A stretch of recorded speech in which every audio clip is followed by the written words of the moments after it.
Here we are with Shannon Elliott, Mr. Rockin' on the Runway. You got your shirt on. Glad to be here. Yeah. Absolutely. It's all about advertising. That's right. I like that, Mr. Rockin' on the Runway. Mr. Rockin' on the Runway. Yeah, I've never been called that before. Got a new name. Yeah, there you go. Most of them tell me to go clean the toilet or something, okay. and I go do it. It's all about being part of it. Yeah. So, how'd you get into aviation? When I was a young man, I was 12 years old and lived in a little small town of DeRidder, north of Lake Charles. And a good family friend had a Cessna 182, and and he knew I'd been out to his house, and he knew that I was interested in airplanes as a young kid. And so he called my mom one day and said, "Look, I'm flying to Lafayette to pick up a ice chest full of shrimp, and I want to bring Shannon with me and let him make his first airplane ride." And so, of course, my mom said absolutely and asked me, did I want to go? And I said, absolutely. I want to go. Yes. Fast forward, she brings me to the DeRidder Airport, which is where the plane was housed, and got in the back seat, and our family friend, along with another friend, in the front seat, and rode to Lafayette. Met my uncle that lived here, and we loaded up an ice chest, had lunch, and just had a fun time here in Lafayette for about an hour and a half, and headed back. And I was just so excited to get to ride in an airplane at that age. So that was my first flight. It was uneventful, and it was great, and it planted that seed as a young man. And fast forwarding, I really liked that. So here I am today, and then you got loving it. Now you've got a bunch of old Warbirds. We do. But you went into construction first? The way it kind of unfolded was after that first flight, then I'm back in school and reading. Then now all I want to do is read about airplanes and try to learn as much as I can as a young man. And so fast forward, I'm graduating from high school, and the family friend buys a Stearman biplane. And then my uncle, which lived down here in Lafayette in the construction business, he buys a Stearman because the family friend bought one. Oh, yeah. So my uncle doesn't have his license, but our family friend already had his license, and his wife was a pilot at the time. Okay. So he worked overseas the majority of his life, so he'd be gone for a year and a half or two from at a time. And so he was at the point where they were fixing to sell their company and stay home. And so he had bought the Stearman and then went on a couple of tours, and then he wound up buying a T6 and still had the 182. And so my uncle purchased a Stearman, like I said earlier, and then he eventually purchased a T6, which I own both of those planes today. Okay, that's cool. I purchased them from my aunt after he had passed away. So the two planes are down here, and then the two planes are in DeRidder. And so after high school, I decided I want to be an airline pilot, so I decided to go to Louisiana Tech. Okay. And get my pilot's license and go to work for the airlines. Well, as luck would have it, I grew up in the construction business with our family back home, and my uncle was down here building roads, and he had the Stearman and the T6. Got my license at Louisiana Tech and was going through their curriculum. I was doing it the cheap way. I would rent from the FBO rather than the school. It saved a lot of money, and they would allow you to do that at the time. And so I filled in my other classes with construction management while I was there. So I get my license, the ink's still wet on them, right? Well, the federal government deregulated the airline industry at that same time. And so Airline B was buying Airline C, and then Airline C's pilots were getting furloughed, and I got really scared. I said, man, I can just see me going to work, and 8 or 10 years I get furloughed, and then I can't get a job, and it really, it had an impact on me. And so about that same time, I was talking to my uncle, about his T6 and his Stearman that, I was wanting to go fly in them. I'd never flown in them. And I'd been flying in 152s and 150s. So Did your uncle ever get his license? Oh yeah, absolutely. Well, actually, he got his license right after he bought the planes. He was already started. He just didn't have them at the time he bought them. So long of the short, we're talking about it, and he says, well, why don't you just come down here and go to work for me? And I said, I'll be through here, and I think it was about 3 months I was going to be done. I said, I tell you what, I'll come down there. And so he called me every week. You still coming? I said, yes, I'm coming. I'm coming. And so you had already gotten all your, up to commercial license? That's correct. I had my commercial license. And so I said, I'm coming. I'll be there. So he was doing the type of construction work that I loved anyway, and kind of grew up around bulldozers and excavators and drag lines and dump trucks and things like that. Kind of perfect storm. Yeah. Yeah, it was. And so I get here, come to work, show up for work, and my brother, one of my brothers, I have 3 brothers, but the next oldest brother was living here. He had gone to UL at the time. What was it? Louisiana State University. USL? Yeah, USL. Yeah. So he had just finished there, and he was living, and he was an oil and gas landman. Okay. And so moved in with him. He had bought a duplex, and so I was staying with him in one of the bedrooms there, and and came to work for my uncle, and we're talking. And when I first get there, and I said, well, what you want me to do? He says, I want you to learn everything. And I said, okay, well then you put me where you think I'm best. Yeah. To start learning. And he says, all right, go back there in the shop and work with the mechanic. You're going to help him. Oh. And it's like, okay. Yeah. So I did, and I'd get greasy every day. I'd help, repair the equipment, and, and I was just a helper learning. Wasn't long. He says, all right, you're going to go out on this crew and you're going to work with this guy and learn. And so I'd go out there and learn, and we would, move dirt on the roadways. We would, stabilize them, and then they'd come back and put the asphalt on them. So basically, to fast forward, he put me in every aspect or project management position that they had, and started at the bottom. So I knew how to work hard, and I knew how to get dirty, and wasn't scared to do that. After, several years, he moved me back in the office, and I learned to estimate jobs, learned to project manage jobs. I eventually worked my way into running the whole company for him. And we grew the company from, I don't know, probably had about 30 or 40 people when I first started. And at the end there, we had about 400 employees. So we'd grown substantially.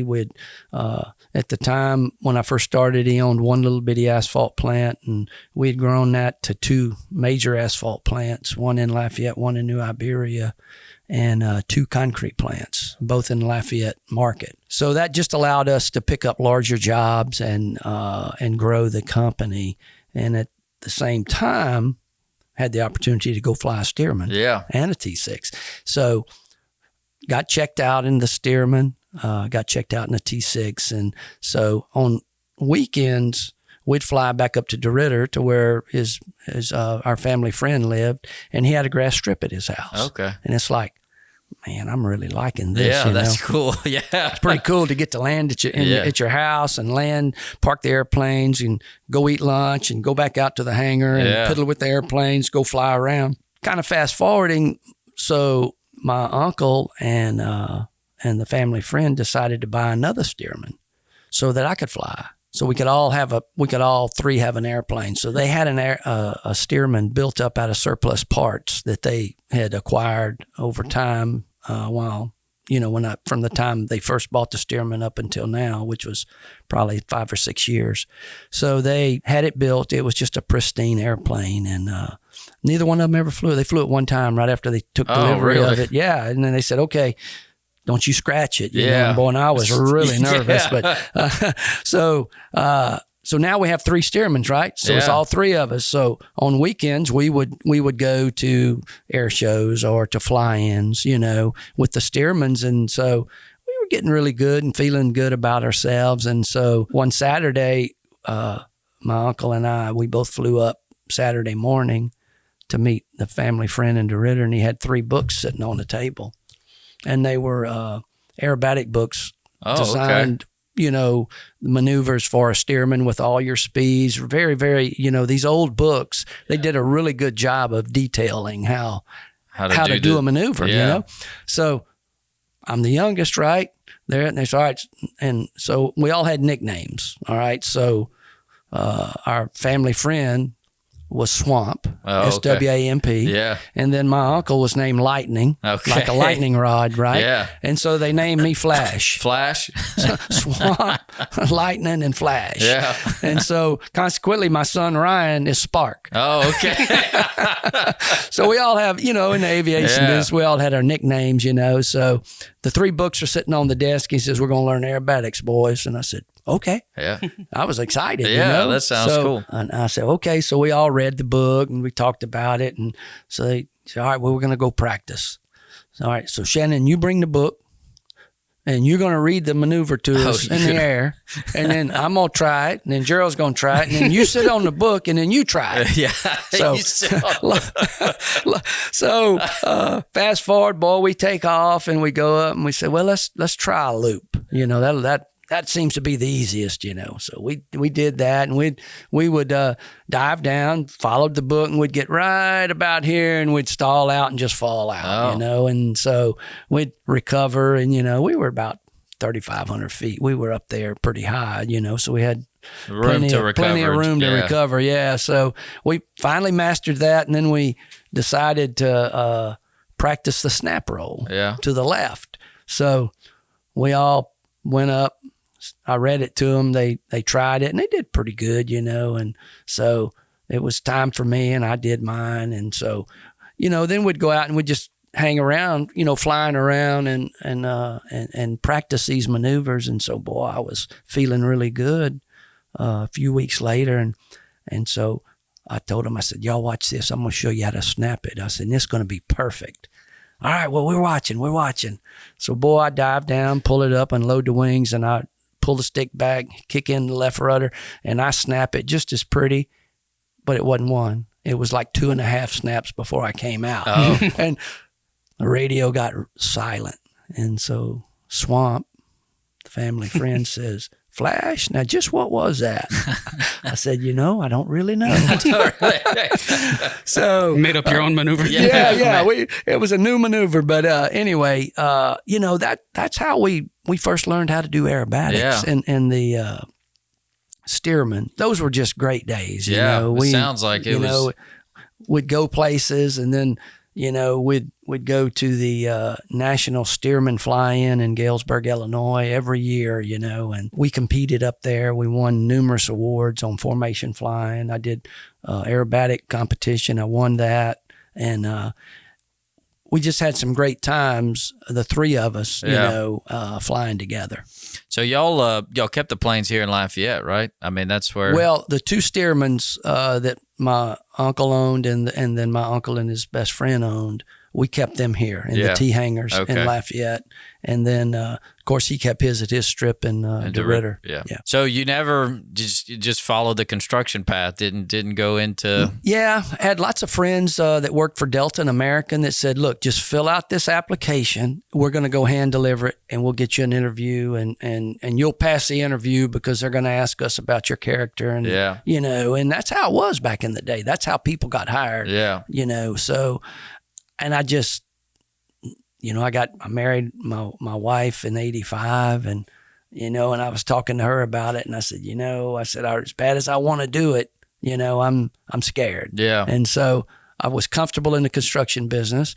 So I kind of had the best of both worlds. I liked what I was doing, and I was able to go fly World War II aircraft, that my uncle owned. And not everybody gets to do that. No, that's that's just, probably like a needle in a haystack, right? Yeah. The opportunity was there, and I jumped on it, So you stopped wanting to go to the airlines basically as soon as you got into. As soon as I got my license, and when the deregulation hit the airline industry, I got scared and you're having fun doing what you're doing anyway. What I was doing, so.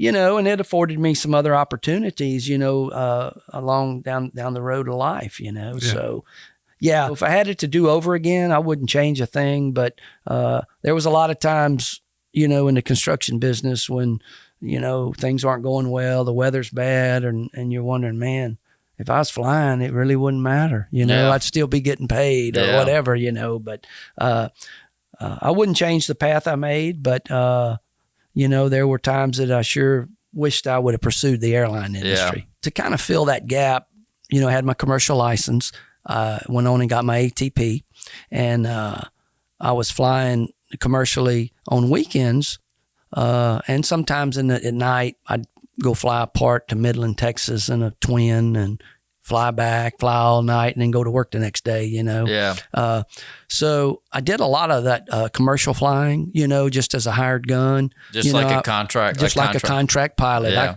I always called myself a hired gun. Yeah. Just call me if you need me. If you don't need me, no problem, So I did that for years and years and years. And, I started out flying like a Cessna 206 or 182s, and then Bonanzas, and then Barons, and then Navajo Chieftains, and Senecas, and and eventually King Air 90s, King Air 100s, King Air 200. Back then, if you had time and you knew pilots flying the King Airs or the bigger piston twins, say, look, call me if you want somebody in the right seat. They always called because what happened when the people showed up with the bags, who did the loading, right? Yeah, that's right. The guy in the right seat. That's right. So, and I wasn't scared to work, so man, I'd pack the bags, make them all neat, and I'd close the door, and y'all need a drink, you need some water or something, and then I'd jump up in the front seat. And generally, a lot of those trips were drop-offs, right? Yeah. They'd bring the plane back, so then on the way back was my time, I got to fly, and they'd always put me in the left seat, and I was able to get twin engine time. I was able to get Bonanza time, Baron time, because I was willing to sacrifice a Saturday or a Sunday or a Monday evening and get back at 10 o'clock at night, from dropping people off somewhere. So it really made good sense to me because I love to fly so much. I was able to make these trips. Then we were able to fly the Stearman and the T6. And eventually my uncle bought a Cessna 206 turbocharged, and then a Bonanza, then a Cub. I mean, he wound up with a whole fleet of planes. And so to the point where he had a full-time mechanic just maintaining the aircraft. So what haven't you flown? Oh, there's a lot of things that I haven't flown that I want to fly. That you want to fly? Yeah. What's the top one? Corsair is probably the one that comes to mind now. I don't remember what year it was, but there was a guy named David Johnson that was wanting to learn to fly, and he had started a seismic company to where they'd go out and and drill the holes and drop the dynamite in there, to find oil and gas, and then they'd sell that to the drilling companies, and so. We would always hang out in the evenings at the T hangars, generally after work, we'd come to the T hangars, pull the Stearmans out, and we'd do formation, takeoff and landings just right here in the pattern. And we may not fly, but 20 minutes, 30 minutes, and then come back and land, and we'd go drink a cold beer there at the hangar, And so he started coming over, and so he said, I want to get me a Stearman. I want to get a T6. And he's wanting to get all these planes, and he'd leave, and I said, man, you really think that guy's going to do that? Talking to my uncle, and he says, I don't know, Shannon. He sounds like he might. Yeah. Well, his company that he had formed, they brought it public. And so he wound up with a ton of money. So this guy goes out and buys a Stearman, a T6, I think a J3 Cub, a T28, a Corsair, a P-51, a DC-3, and a King Air 300. And all here in Lafayette? All here in Lafayette. Oh, wow. I mean, it was like, oh, my gosh. Yeah. All at once? Well, over the course of 2 or 3 years, he just started buying and adding, And then an L-39. Oh, God. He was wanting to get checked out in the Stearman. Well, he had some guys over there that were flight instructors that were actually on his payroll, okay? So I'd see him out flying, and so he came over one evening, and he says, Shannon, I'm frustrated with flying. They won't go ahead and solo me in the Stearman.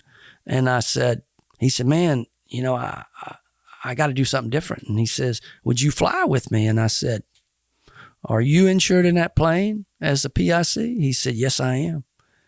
I said, okay, so if we tear it up, it's your airplane, right? Absolutely it is. I said, go get in it. We'll go right now.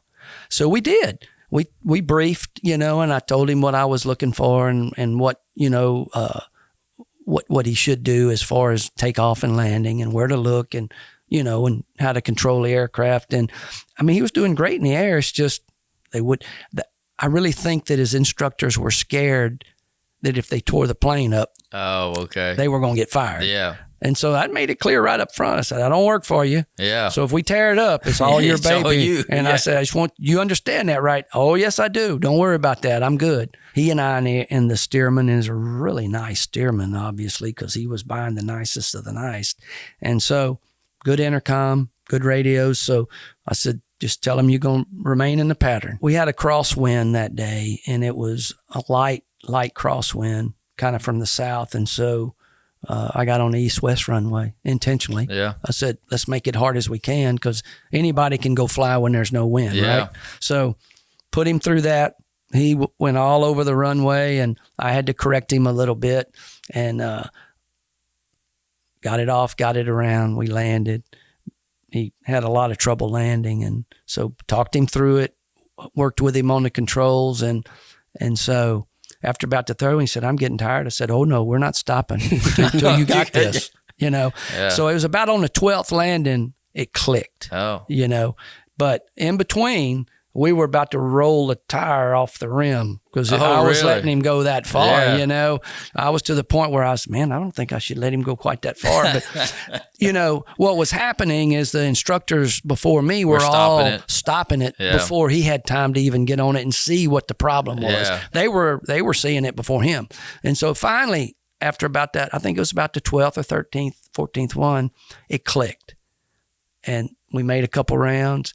And they were good. I said, all right, we're stopping today. Yeah. So the next day we went right back after it. I didn't let it up. You know, he did really good after that. So then he started flying as steerman. Next thing that happens, he wants to move in his T6 now, right? A little faster, a little more complex.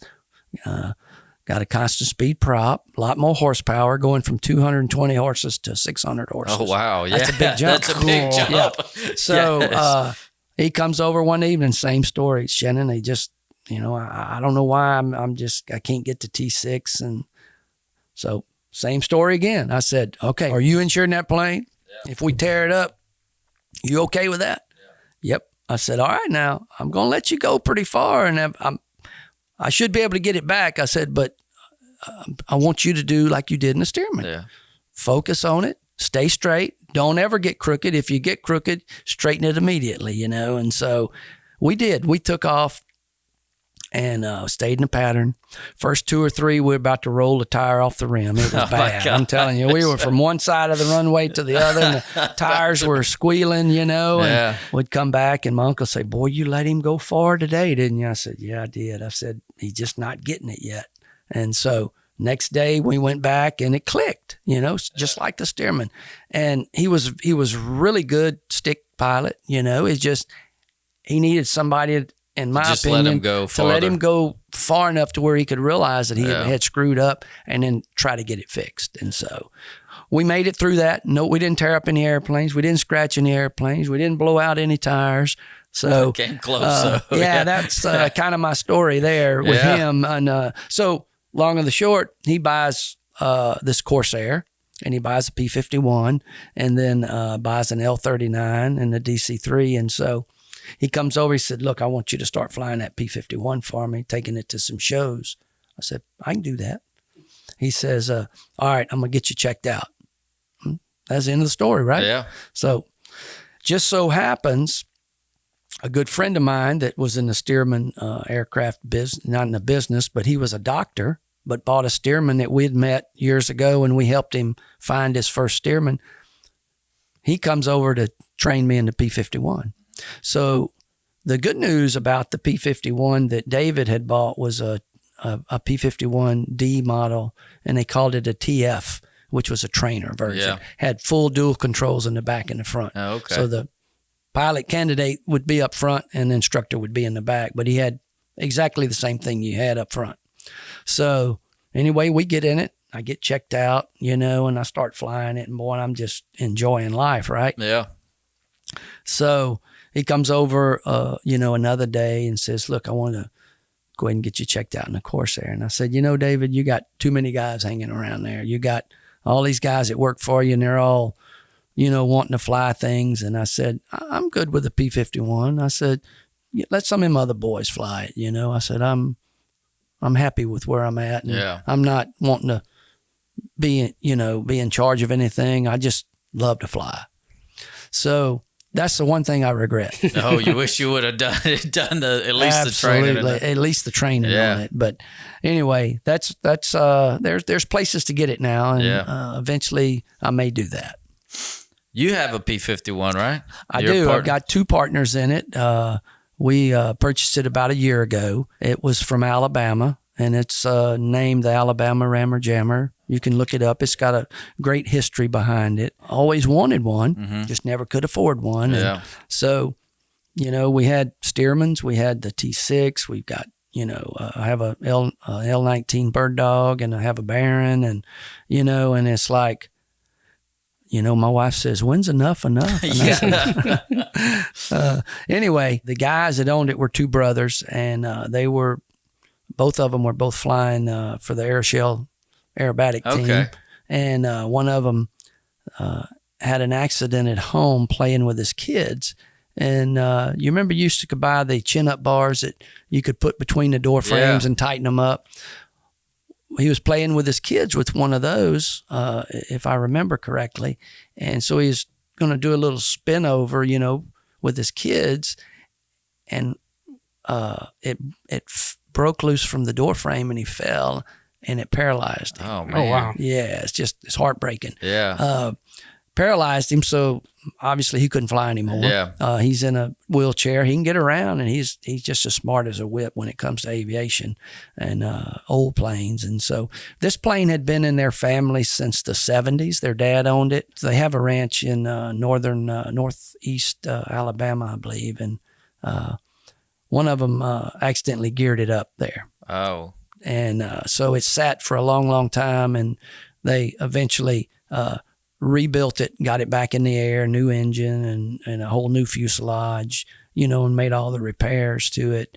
And they were flying it quite a bit from the time it was geared up until the time they got it flying. Then the one brother had the accident and paralyzed. So, I was good friends with both of them. They actually came over here and flew a lot of David Johnson's stuff too. So, and that was one reason that I wasn't interested in I didn't want people to think that I was trying to hog all the planes by flying them, But anyway, long and the short, so Mark, the brother that's still flying with Titan now, which was formerly the Airshell team, we're talking one day, and I said, Mark, I said, I don't know that I could afford it, but if you ever decide to sell that plane, I would definitely, I'd just like a shot at it, and and Mark says, we've kind of talked about it, my brother and I, and we're going to sell it, just don't know when. And I said, well, look, I'm not going to bother you about it anymore. I said, you just let me know.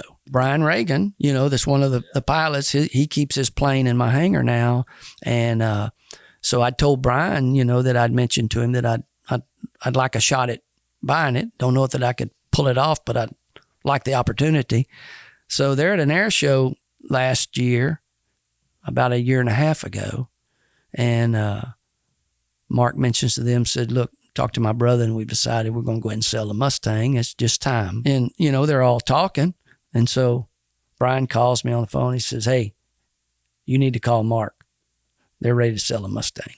And I said, okay, all right, I will. Got off the phone, and I said,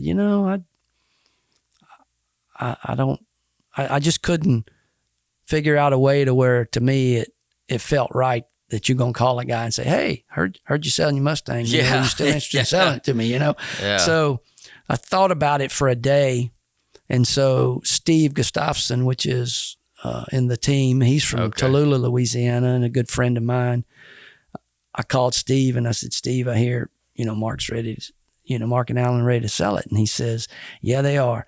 I said, man, I just don't know how to approach him. And I said, would you mind, mentioning it to him?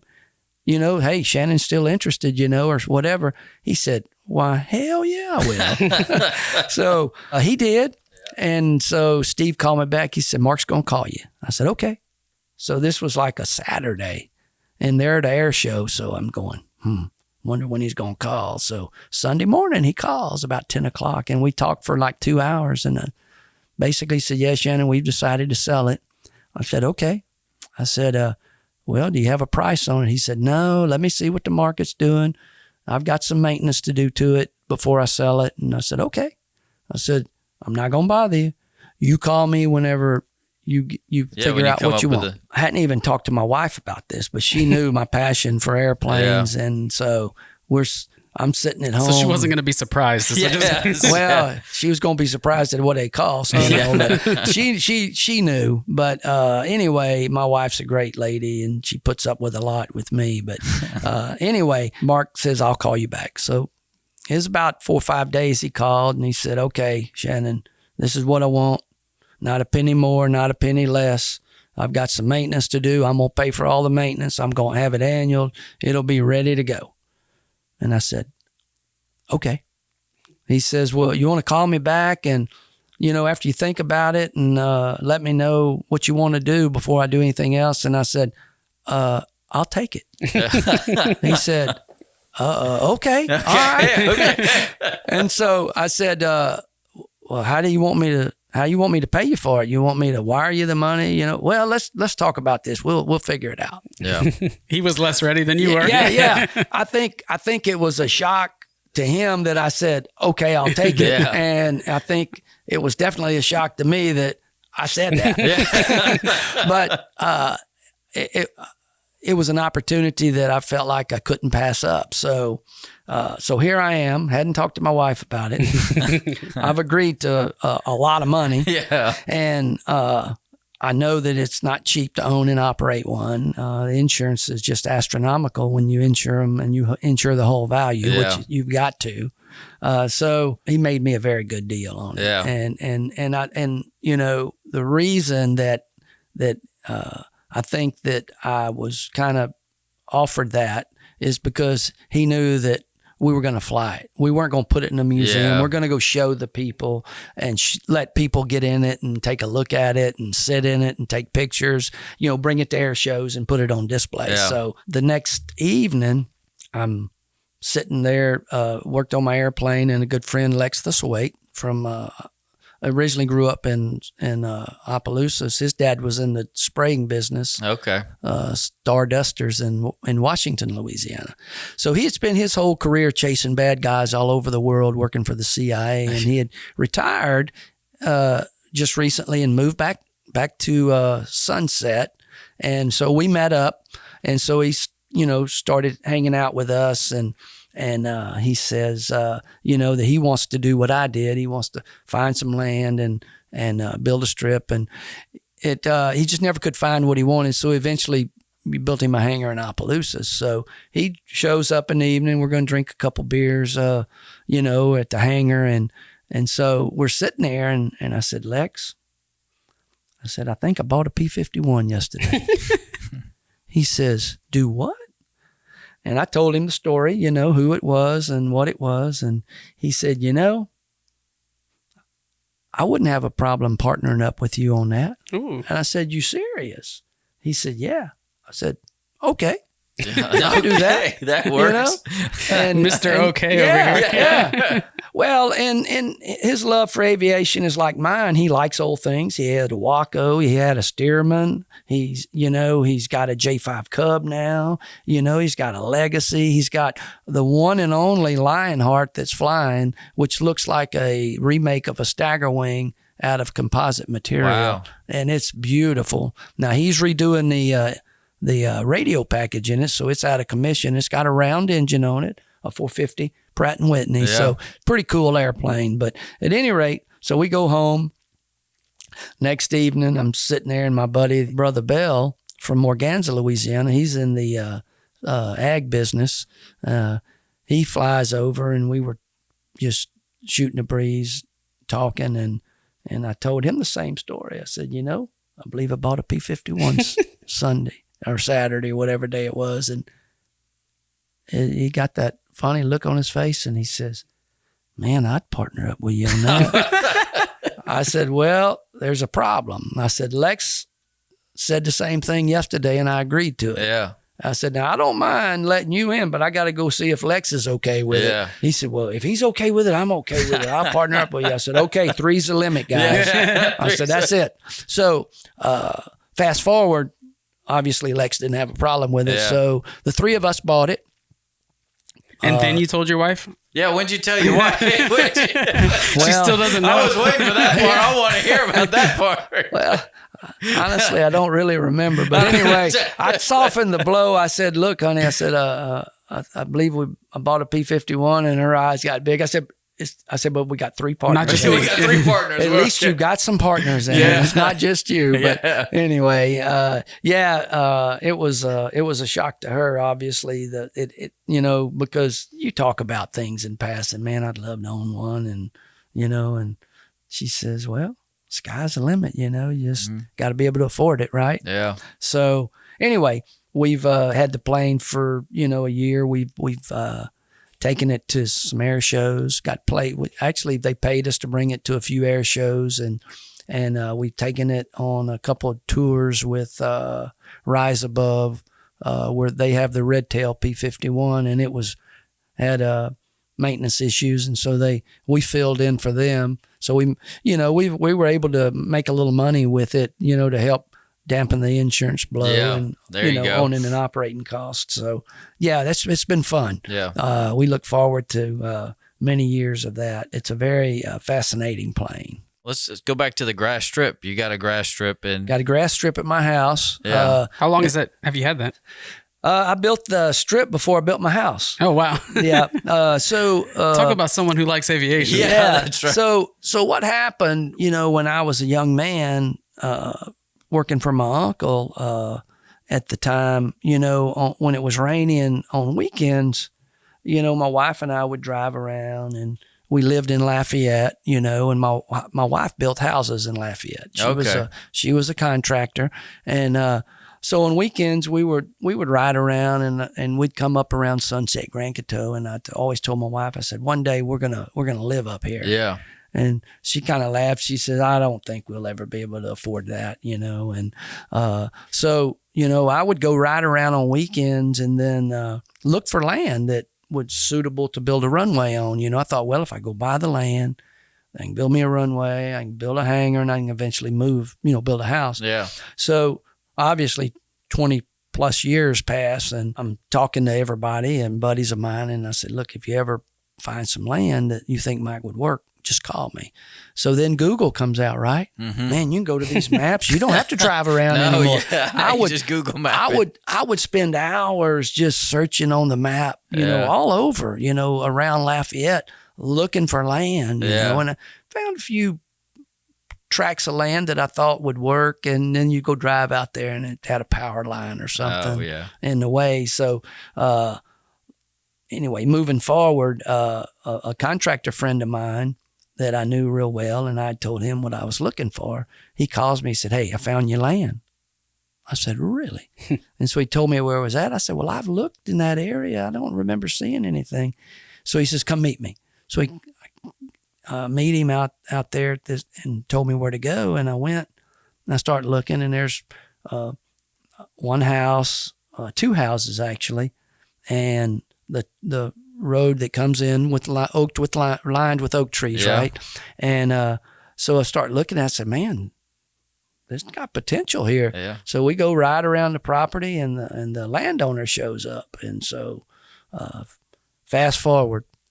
That's what I purchased. Where my house is now, and so at the time, it just had a runway and no runway at all. Oh, it was a horse farm. Okay. Yeah. No house, or it had a barn, or it had a metal building that was open that had horse stalls in it, and it had a little ranch house on it, and then a little tenant house up front. And so where my house is today is where the ranch house was. Okay. So once I bought the property, we moved those 2 houses up front on the property. I had a house mover come in and move them, set them up, and I rent those out. Okay. And then we wound up building the house where we live today. So is that the house when you're coming into land to the north? There's a house kind of to the right. White House. So is that part of the? No, that's not part of our property. Okay. So when you turn in the driveway where the live oak trees are, or they're actually red oak trees and not live oak, but hence why we call it Red Oak Landing. Oh, okay. Oh, so interesting. Yeah, that's how it got its name. Yeah. My wife came up with that, Yeah. and I thought it was fitting. So no, when you turn in the driveway that's lined with the oak trees, the driveway runs right into our house. It's a big brick home there that we live in, and then the road makes a left and a right turn and goes another 1,500 feet back to where the hangar's at. Okay. If it had been left up to me, the hangar would have been right up by the house. So you don't have to walk that far. I got overruled on that. My wife says, "Oh no, you're going to put it back there. I don't want to hear y'all running engines right up here by the house on Saturday and Sunday, playing." So anyway, so the hangar's further back on the property, which is, it's been great. The old houses aren't on the property. There's 3 houses up front. There's a 2-story house, ranch house, and a little tenant house. Okay. I nestled them all together up front by the power line. Okay. And right at the end of the tenant house is where the runway starts. Yeah. Okay. So you actually, when you're coming into land to the north, you fly right over those 3 houses. Okay. They're all right nestled together. Yeah. How did Rockin' on the Runway become? There was a metal building on the property when we first bought it. And so we knew we wanted to build our house where that was at. So got some buddies, and we took that metal building semi apart, and I measured the slab, and I went and poured a slab back where our hangar's at today. And one weekend, we unsheeted that building and brought it back there, and that became my first hangar. I could put two airplanes in it. And so fast forward a few years, we get our house built, and we're recovering from that. And I tell my wife, I'd like a little bigger hangar. And she says, well, whatever you do, you build it big enough the first time. Okay. I said, I think I have a green light here. So we thought about it, talked about it. And so I drew it on a piece of paper, and I brought it to her one day after work, and I said, all right, that's the size hangar we're going to build. And she looked at it and she says, well, how big is it? And I said, it's 100 by 100. I said, I think that's good numbers. Yeah. She says, well, I didn't think you'd build anything that big. And I said, it'll be okay. We're going to build us a pilot's lounge on part of it, and the rest of it will be hangar. Fast forward today, it's not big enough. It's not big enough. we need more hangar space. So is the old hangar still? This old hangar is nestled. To it? It looks like it's attached to it. Okay. I had put a breezeway between them, and then we closed the breezeway in for structural purposes. But that's where I keep the lawn mowing equipment, the tractor, the bush hogs. I have a World War II half track in there that runs. Yeah. That's what my dad drove in World War II, hence why I have one. Yeah. And then I've got a Korean military Jeep in there that we run around the property on and play with. Yeah. So it's full of either military stuff, steerman parts, or grass cutting equipment. Yeah. Okay. There's a lot of grass to cut. Yeah, I bet. All the time, full-time job. It is. It takes us about a hard 8 hours to mow everything, and we're mowing with a 20-foot bush hog. With the runway and all the open areas around the hangar. Yeah. But we enjoy it. And it's just it's our life out there. So then came Rockin' on the Runway? Then came Rockin' on the Runway. So what happened was we had just built this hangar, and we'd just finished the inside living area, we call it, 2 bedrooms, a bath, and a kitchen, dining, living, all in one, My wife says, I think we should have a party. And I said, well, okay, what kind of party would you like to have? She says, well, I don't know. we've got this nice hangar. We started talking with some other couple friends of ours, and so they said, well, somebody says, why don't we get a live band and just invite our friends, and we'll cook some hamburgers and hot dogs for the kids, and just have an evening, Saturday evening. So that sounds like fun. So some friends of ours knew Jamie Bergeron, and so they asked him, what would it cost to get him to come? And so he gave us a price, and we said, look, we're going to just have a bunch of friends over and cook, and we just want you to play music. So that was the seed, basically. So then my wife says, well, if we're going to have a band, we're going to need a band stage. So we start looking, well, what can we do for a band stage, Yeah. So we decide we're just going to rent one, rent a stage. So about 8 of us couples pitched our money in and paid for Jamie Bergeron to come, and we rented a stage, and we got a couple of portalettes there, and that sounds awesome. Yeah, it does. It's pretty fun. So we call a few of our closest friends, about 400 of them, and we said, hey, we're gonna have a party out here at our hangar. Yeah. Would y'all like to come? And oh, by the way, if you come, bring your lawn chairs. We're gonna have Jamie Bergeron's going to play music for us, and we're going to cook some hamburgers and hot dogs for the kids, and we're just going to kind of wing it, Yeah. So, when was this?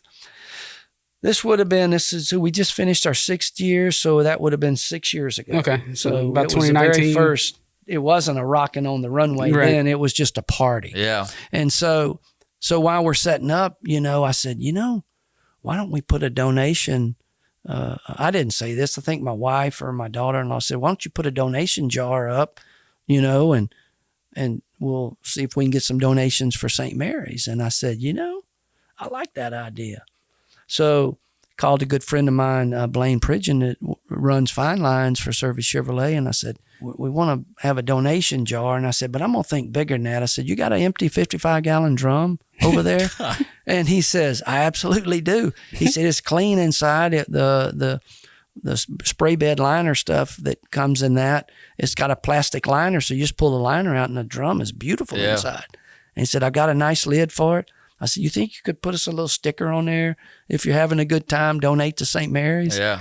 And he said, oh, yeah, I can do that, So he rigs this drum up, and so we put the drum out right in front of the stage, and so Jamie Bergeron has this humongous bus, that they travel on just like these other singers do. Yeah. And so, man, his bus is really high in these oak trees. I said, man, we can't scratch that bus. So get with the driver and Jamie, and I said, look, when y'all get there, this is the driveway you turn in, and I said, I'll escort you down the runway. Mm-hmm. So, man, we got all these people that's sitting there, and so Jamie's guys had already came and set up all their music equipment, so they were ready. So Jamie rolls in with his big bus, all of his entourage on board, and that's pretty cool. Yeah. So we bring him right down the runway, and we roll him around on the concrete pad, parks up. They roll out of there, and they go right on the stage and cool. start playing, and people are going, man, these people know how to throw a party, Little did they know we were just winging it. Yeah, we didn't know what we were doing. But, man, it turned out great. And so, Jamie knew that we had the donation drum in the front, and so he wore them out. Look, man, y'all need to be donating. This is for a great cause. And the night went on. We all had a great time, and it was just a fabulous show. And you had like 400 people? It was about 400 That's a lot of people there. Yeah, it was. It just kind of kept growing because we said, hey, if you know a buddy, you want to come, just tell them to come on. Some of us bought hamburgers, and we even actually got some of it donated. Oh, really? They said, yeah, we'll donate to that.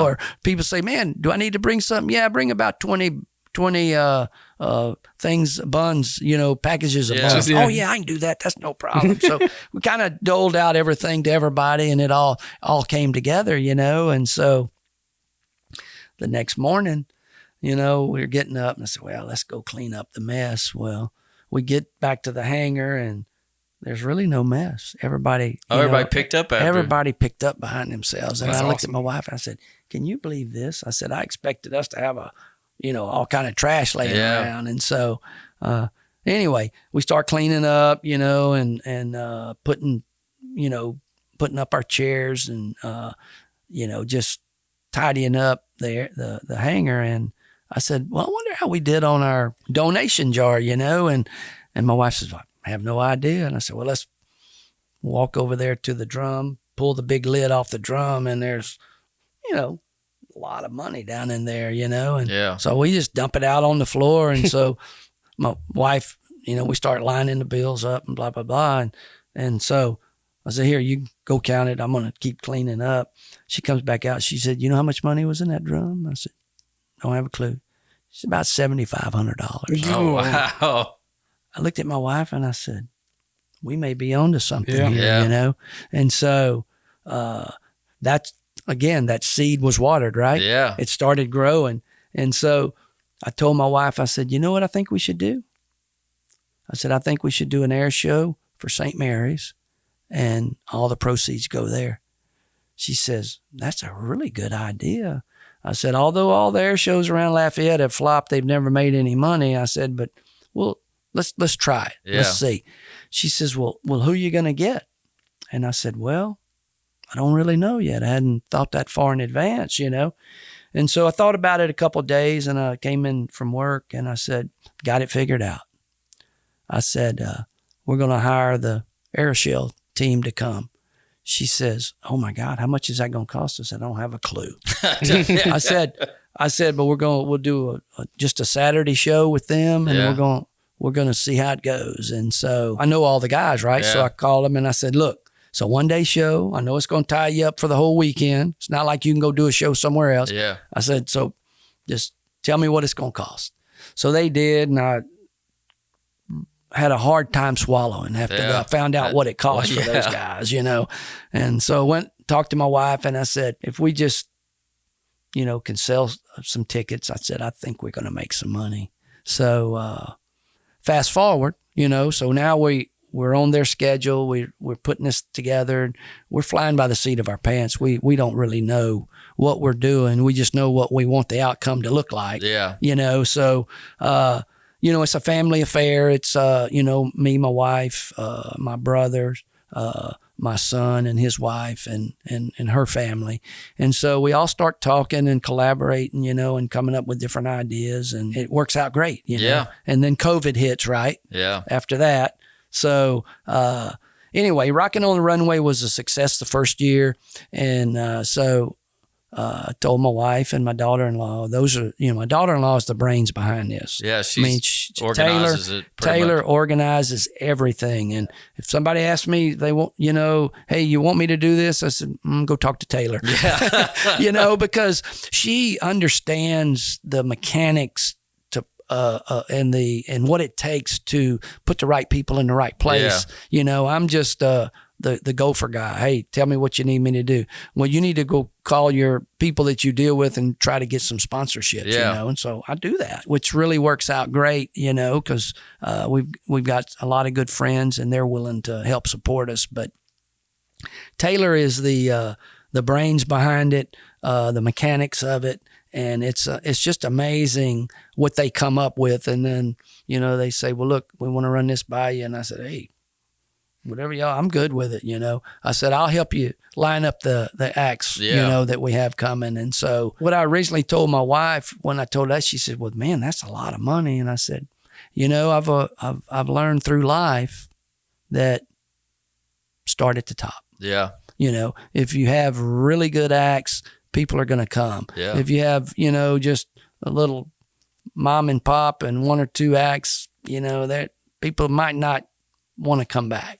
So that's the way we've approached this. Now, I can tell you it's very stressful because there's a lot of money that in today's market, with the show that we put on. So we went from a one-act show, right? This past year was about almost a 3-hour show. Yeah. So, it's just amazing how that's grown, but we couldn't do it without the sponsorships and the ticket sales, Well, so, you were, what was it? Not this past year, but the year before when y'all did the the riding in the sky, and that, right. I mean, you were saying how that. Oh, it's just amazing. It just blew up after that. So we, after that first one, then COVID, and then we start building on this, and so year before last, last year. The sky was right. It was pretty clear. There wasn't a whole lot of white clouds up. You need a good blue sky and really cloudless sky. We had Ghost Rider come into town, and he does a pyro show at night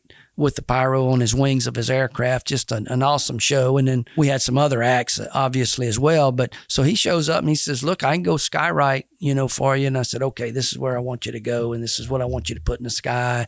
And so we lined him up, and so we've got a bunch of T6s with smoke on them. And I said, okay, guys, y'all 4 T6s are going to go, and y'all are going to get at this altitude, and I'll call Lafayette Tower. And I just want y'all to just fly over Lafayette and this south side of Lafayette where there's lots of concentrations of people and businesses, and just make some big smoke rings, make some big smiley faces, Yeah. And so we call the Lafayette Tower, and I said, look, guys, this is what we're doing. And I said, they may be talking to you, they may not, they may be way above your airspace. But anyway, they're going to be out there, and this is what it's for, rocking on the runway. And by the way, here's our contact number. Here's our website address, because you're going to get calls. And that's exactly what happened. People started calling the tower. What is going on? What's all the skywriting about? Yeah. And they said, okay, well, here's what, and then, so what's amazing, it kind of tickles me looking back. So, the weather was beautiful. And so they go skywrite, and they come back and they land, and we're all, saying, hey man, it looked good and all that. And so my daughter-in-law gets a call from, I think it was Channel 3. Man, we want to come interview y'all. Okay, well, yeah. Well, when can we come? Come now. I mean, we're here. We got planes flying. We got rides going on, and my daughter-in-law's there because she speaks very well, and she's in charge. So she's talking to her. And so the lady asked me, says, well, man, we didn't know anything about this. And my daughter-in-law says, well, if you look at your emails, I've been emailing you for the last 3 weeks. Oh, man. And it's like, whoa. Yeah. And I looked at her and I said, maybe y'all should read your emails, But anyway, Channel 15 generally will come out and do a live broadcast, the morning of the show. We'll get out there at 5 a.m, and he'll generally, interview, for example, one of the Titan members now, or Ghost Rider. Yeah, I did one of those. Yeah, that's right. I came one time and did it. Yeah. I mean, the routine is really early, and it's live, so you got to just sit there and wait. All right, cue's coming up in about 1 minute, so you got to get ready and be ready, and just do your talk, So we want a different show every year. We don't want you to come back, and I don't want Ryan to tell me, well, yeah, that's the same old show I saw last year, So we strive to change that show up and do what we can. And I can tell you this, next year, y'all wait. Yeah. You're in for a treat. I can tell you that now. You will be amazed at what we've got coming. Yeah. It's exciting. It's fun to go out there and do that. We put a tent up and give rides and stuff, and the kids, it's just amazing. Yeah, isn't the it? kids love it, and they where love can going you for go rides. And it's grass, and the kids are just having a ball. Now, mind you, we've got a kid zone, Future Pilots, we call it, I think is the name of it that they named it. They got face painting, got balloons, they've got beach volleyballs, a playscape. It's kid friendly, and that's what we want. And it's just amazing at what we're seeing, And even you, I mean, I'd be amazed at how many kids want to go and sit in that airplane and touch it, and mom and dad are there and they're so excited. I never will forget, after the third air show, I got a thank you card in the mail, and it was from a mother, had a picture of her 3 kids standing at the safety fence looking out at the air show. And she says, I've never been anywhere where the kids had as much fun as the parents. Yeah. And that's pretty touching. Yeah. Yeah, that's cool. Yeah. Well, we enjoy going. I can't wait to see what's going to be for next year. All I can tell you is you're gonna like it. Yeah. We're gonna hold the cat in the bag as long as we can. Yeah. Well, we thank you for coming. You bet. Yeah. I've enjoyed it. Aviation is great. Yeah. You know, we want to thank you guys for doing what you do on the training side, because, you know, as big as Lafayette is, you know, it's never had a flight school that is the magnitude that you guys are growing this to. And I can tell you it's pretty awesome to see that, because aviation is just getting so much safer. Yeah. And airplanes are so much safer than they used to be. And you know what's amazing too is even the experimental aircraft are so much safer than they were 20 years ago. You know, so aviation in a whole is growing, general aviation, and thanks to you guys for helping provide that training and build these new pilots. Yeah. Yeah, we enjoy it. We thank you for letting us come and use your field for emergency landings too. Yeah, it's pretty amazing, because you know a lot of places don't get to don't get to do go that. land at grass strips. You know, and stuff. our goal, you know, mine and Vicky's goal is, you know, to help, you know, these student pilots. Yeah. And you know, some of them say, "Well, I can't land on grass," and I said, "You land on grass one time, you're gonna love it. Yeah, it's way easier than the pavement." That's right. and they just have a phobia about that. Yeah. But you guys are able to give them that what I call a rare opportunity, you know. And little do you know, we're sitting on the sidelines watching. Oh, we'll give them an 8 on that one. Now we'll give them a 4 on that one. Oh, they better go around on that one. Right. We're thinking about getting a card with a 01 on one side and a 10 on the other. Yeah. You either get a 1 or a 10. That's awesome. Flight Tales, woo-woo. If you've made it this far, you've listened to the entire episode, and for that, we would just like to say thank you, and we hope you enjoyed it. If you have any questions about today's episode or suggestions for future episodes, just leave a comment or message us, and we'll do our best to answer. If you'd like to check out some fun aviation videos, check out our YouTube channel at Owens Flight Training. Or if you'd like to get more information on becoming a safe, knowledgeable, and confident pilot, just head over to our website, owensflighttraining.com.